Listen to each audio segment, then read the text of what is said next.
Hi, my name is Heather. Please remember that. It's not bipolar, crazy, weird, or fat. It's Heather. It's not addict, junkie, or thief. It's Heather. Growing up, I never felt comfortable in my own skin. I never felt like I fit in. I would have these episodes where my anxiety would build and build and build, and eventually I would explode, physically and verbally, harming anyone who was close to me. Once I would calm down, I would feel so horrible. I would beg for forgiveness from those who I had harmed. I would beat myself up terribly. At an early age, I began not liking who I was because of these episodes. To cope, I started drinking and smoking pot and cigarettes at 13. It was my outlet. It made me feel like I belonged to something. Made me feel somewhat normal. My addiction to substances quickly took a turn down a dark, lonely, scary path, and it ended with heroin.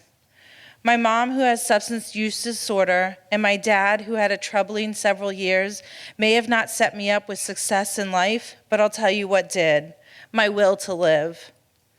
There were many, many, many days that I wanted to die, and I just didn't understand why. But each time I wanted to die, something or someone would intervene. It was usually something small, almost unnoticeable, if I wasn't paying attention. But see, I believe I didn't really want to die. I just didn't want to live the life I was living. So when I would notice these signs, I would use them as a push-off point to live just a little bit longer until I hit a bottom again. After 4 DUIs, several arrests, 4 totaled cars, 4 treatment centers, I surrendered. I entered recovery from drugs and found happiness without a substance. I got into a relationship, I got engaged, but after 2 years in recovery, I still found myself in a lot of pain. See, drugs were only a symptom of my disease.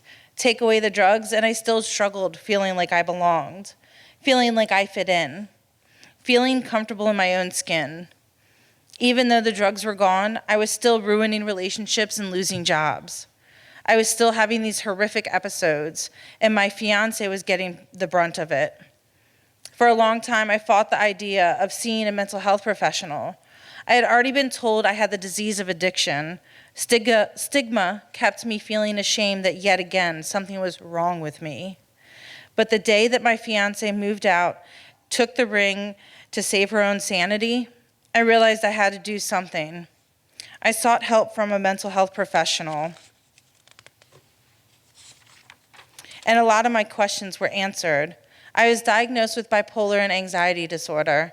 I felt relief, yet fear of having to find the right medication. Over the next several years, I would try several different medications, some working, some not. I also had gotten a second opinion from another mental health professional.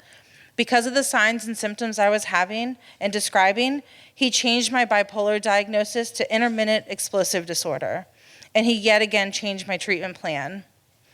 Today, I have very little to no side effects from my medication, which was a big fear of mine, and I have not had an episode in almost 2 years.